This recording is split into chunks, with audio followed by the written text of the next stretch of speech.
আমার জীবন শুরু হয়েছিল আর চারটে মধ্যবিত্ত ঘরের সাধারণ ছেলের মতোই।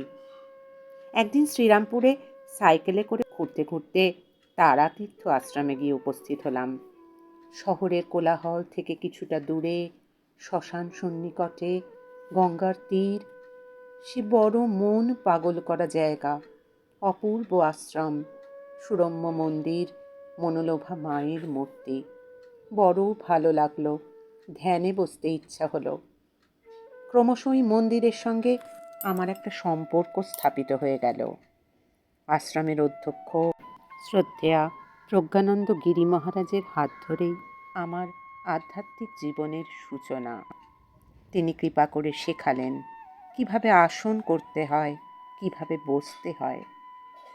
3-4 বছর এমনিভাবেই কেটে গেল। একদিন মহারাজ বললেন, এবার তোমাকে কিছু পুঁথিগত বিদ্যা শিখতে হবে, যেমন চণ্ডী, ভাগবত, গীতা। রিষড়ায় চলে যাও, প্রেম মন্দিরে। ওখানে দেবানন্দ ব্রহ্মচারী মহারাজ আছেন, তিনি তোমাকে সাহায্য করবেন। এলাম দেবানন্দ ব্রহ্মচারী মহারাজের কাছে। সব শুনে তিনি বললেন, তুমি সন্ধ্যা করো? বললাম না। তিনি বললেন, আগে সন্ধ্যা শিখতে হবে। তার নির্দেশে নির্গুণানন্দ ব্রহ্মচারীজি আমাকে সন্ধ্যা শিখিয়ে বেদ, উপনিষদ, চণ্ডী, ভাগবত, বিরাট পাঠ, পূজা সব শেখালেন। কয়েক বছর কেটে গেল। মনের ভিতর দীক্ষা নেবার ইচ্ছা জাগল। মহারাজকে বলতে তিনি বললেন, মা বাবা যেখান থেকে দীক্ষা নিয়েছে, ছেলের কর্তব্য সেখান থেকেই দীক্ষা নেওয়া। গুরুকুল কখনো ভাঙতে নেই। তোমার মা বাবা কার কাছ থেকে দীক্ষা নিয়েছেন? আমি বললাম, নাম তো জানি না। পাশের বাড়ি আসেন, হাতে দণ্ড আছে, হরিনাম করেন, অনেক লোকজন আসে তার সঙ্গে। মহারাজ শুনে বললেন, ওনার নাম ত্রিদণ্ডী স্বামী পরাঙ্কুশ রামানুজ্জর। তুমি ওনার কাছে যাও, গিয়ে বলো আমি তোমায় পাঠিয়েছি, কৃপা প্রার্থনা করো। চলে গেলাম বাবার কাছে। সব শুনে খুব আনন্দ পেয়ে বাবা বললেন, তুমি সোমবার দিন 9টার সময় চলে আসবে, আমি তোমাকে দীক্ষা দিয়ে দেব। গঙ্গা স্নান করে কিছু খাবে না, চলে আসবে। সোমবার ফল, মিষ্টি, প্রণামী সব নিয়ে সকালে গিয়ে পৌঁছলাম। বাবা মন্ত্র দান করলেন। মন্ত্র জপ করছি। ক্রমে মনে হতে লাগলো বাড়িতে আর থাকবো না, বৃন্দাবন চলে যাব। গেলাম রামানন্দ মঠে। বাবাকে বলতে বাবা প্রথমে বললেন, বেশ, ওখানে ঘুরে এসো। তারপর দুপুরে অন্নপ্রসাদ নিয়েছি, বাবাকে প্রণাম করে বেরোবো। হঠাৎ বাবা বললেন, এখন বৃন্দাবনে প্রচণ্ড গরম, এখন যাসনি, খুব কষ্ট হবে। আমার কাছে একজনও সেবক নেই, তুই বরং এখানেই থেকে যা আমার কাছে। রামানন্দ মঠে চলে এলাম। শুরু হলো বাবার সেবা। মনের সুপ্ত ইচ্ছা কখনো বাবাকে জানাইনি, তিনি অন্তর্যামী। একদিন ফলপ্রসাদ পাওয়ার পর সন্ন্যাস গুরুদেব, আমাদের দাদু শ্রী লক্ষ্মণ রামানুজ্জর, আমাকে ডেকে বললেন, ছোটো को हम सन्यास देंगे, ये दिन शुभ है, ये बाबा को बोलो। বাবাকে বলতে বাবা বললেন, ঠিক আছে, দিয়ে দিন। তারপর আমাকে দেখিয়ে বললেন, এই ছেলেটাকেও কি সন্ন্যাস দেবার উপযুক্ত মনে করেন? দাদু হ্যাঁ বললেন। বাবা বললেন, তোমার মা আমারই দীক্ষিত, যাও বাড়ি গিয়ে মায়ের অনুমতি নিয়ে এসো। সন্ন্যাস হয়ে গেল। চাতুর্মাস্য শেষে রামানন্দ মঠে ফিরে এলাম।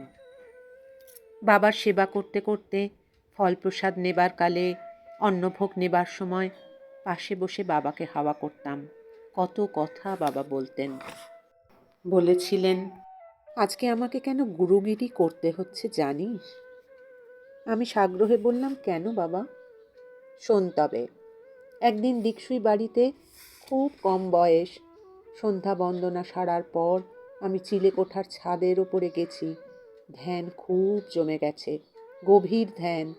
3 দিন অচৈতন্য অবস্থা। ঠাকুর 3 দিন পরে এসে মাথায় হাত দিলেন। আমি তখন গুরু গুরু গুরু গুরু করতে করতে নিচে নেমে এলাম। ঠাকুর আমার পিতৃদেব মুক্তানন্দজিকে বললেন, ব্যাটার দফা রফা হয়ে গেল, একে আর আজ থেকে তুই সংসারে পাবি না। ওই যে সেদিন ঠাকুর গুরু গুরু গুরু গুরু করে সমাধি অবস্থা থেকে নামিয়ে এনেছিলেন, তাই আজ গুরুগিরি করতে হচ্ছে। কর্ম করাবেন বলেই সেদিন আমায় নামিয়ে এনেছিলেন।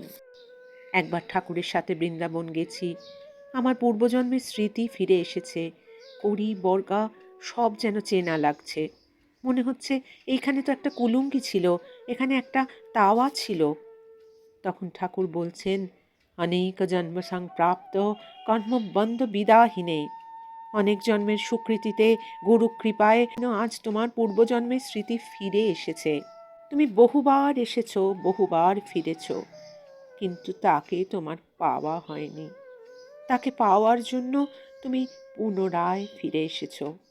বাবা বলছেন, একদিন রামানন্দ মঠে বসে আছি, তখন দুপুর 3টে। ঠাকুর এসেছেন, এসে আমাকে ডাকছেন। 3টে বাজে, এখনো রান্না হয়নি, ভোগ হয়নি, আরতি হয়নি, আর তুমি এখানে বসে বসে ধ্যান করছো, এ কি? চেতনা ফিরে এলো। তাই তো 3টে বাজে।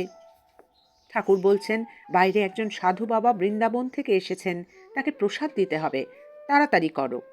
আমি বললাম, বাবা আমি এক্ষুনি যাচ্ছি। আচ্ছা বাবা, ওই যে সাধু বাবা বৃন্দাবন থেকে এসেছেন, তুমি একটু ওই সাধু বাবাকে জিজ্ঞেস করে এসো বাবা, এখন রাধাকুণ্ড শ্যামকুণ্ডের কি অবস্থা।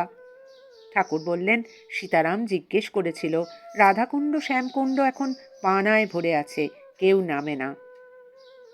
আমি তখন ঠাকুরকে হাত দেখিয়ে বললাম, দেখো বাবা, আমার সারা গা পানায় ভর্তি, হাতে পানা, গায়ে পানা। বাবা বাবা আমি রাধাকুণ্ডে গিয়ে স্নান করছিলাম, কত বেলা হয়ে গেছে বুঝতে পারিনি, তুমি ডাকতে ফিরে এলাম। ঠাকুর বললেন, সীতারাম সব জানে। বাবা বলতেন, জানিস, তখন গুরু ভাইরা অনেকেই ঠাকুরকে আমার কাছে আসতে দিত না। ঠাকুর করতেন কি, রামানন্দ মঠের আশপাশ দিয়ে দিকসুই মগরা গেলেই বলতেন, এর শৌচ পেয়েছে, সীতারাম শৌচে যাবে। ভক্তরা রামানন্দ মঠে বাবাকে নিয়ে আসতে বাধ্য হতো।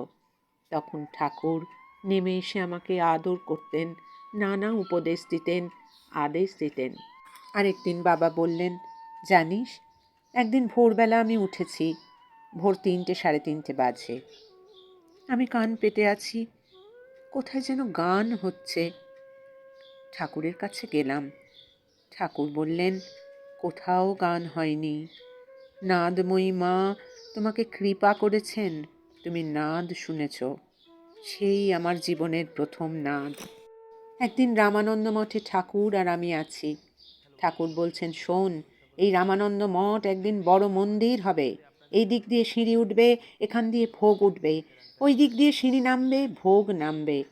এইখানে মন্দির হবে, এইখানে রাম বসবে, এখানে নাট মঞ্চ হবে, এইখানে রন্ধনশালা হবে, এইখানে বসে কত লোক প্রসাদ পাবে। আমি বললাম, তুমি তো এত কিছু বলছো, করবে কে? ঠাকুর বললেন, কেন? তুমি করবে। সীতারাম দেখিয়ে দেবে, একটা জোনাকি পোকাকে হাই পাওয়ারের কাঁচের মধ্যে রাখলে যেমন জগৎকে আলো দিতে পারে, তেমনি সীতারাম দেখিয়ে দেবে তুমি কি করতে পারো। একদিন মন্দাকিনীর অতুচ্চ শিখর হতে শান্তি মন্দাকিনী প্রবাহিত হয়ে সারা দেশকে শান্তি সলিলে নিমজ্জিত করবে। একদিন বাবা সাধনদা গণেশদাকে ডেকে বললেন, এই 5 জনকে সন্ন্যাস দিয়েছি, এদের নিয়ে আমি বৃন্দাবন যাব। সংকল্প মতো আমাদের 5 সন্ন্যাসীকে নিয়ে বাবা বৃন্দাবন গেলেন। গোবর্ধন মঠে ওঠা হলো। বাবার তখন খুব শরীর খারাপ। বাবা আমাদের বললেন, বৃন্দাবন পরিক্রমায় তোমরা যাও, আমি যেতে পারছি না। বাবার আদেশ পালন করলাম আমরা। বাবা চলে এলেন খেজুরবাড়ি আশ্রমে। শরীর আরও খারাপ হলো, খুব জ্বর এলো। 4টে কম্বল গায়ে দিয়েও চেপে ধরে কাঁপুনি কমছে না। বাবা গণেশদাকে বললেন, মনে হচ্ছে এই শরীরটা আর বাংলায় যাবে না। যদি এখানেই শরীর চলে যায়, তবে ঋষিকেশের গঙ্গায় জল সমাধি করে দিও। বাবাকে নিয়ে চলে আসা হলো ঋষিকেশে। বেনুদা কিঙ্কর শ্যামলানন্দ এসেছেন উত্তরকাশী থেকে। বাবা সবাইকে বললেন, বেনুকে প্রণাম কর সবাই। বেনুদা তো কিছুতেই প্রণাম নেবেন না। বাবা তার হাত দুটোকে জোরে চেপে ধরে রেখেছেন। আমি বলছি তোমরা ওকে প্রণাম করো, এ হচ্ছে একজন বড় মহাপুরুষ, এ গোপনে আছে, নিজের পরিচয় দিচ্ছে না। বেনুদাকে বললেন, তোমার কাছে এদেরকে রেখে গেলাম, এদের চলার পথে পাথেয় হিসাবে যা সাহায্য করার তুমি এদের সেই সাহায্য করবে। চলার পথে যাতে বিঘ্ন না হয় সে দায়িত্ব তোমার। বাবাকে পেয়েছি কয়েকটা বছর, এক এক সময় এক এক রূপেই তাকে দেখেছি।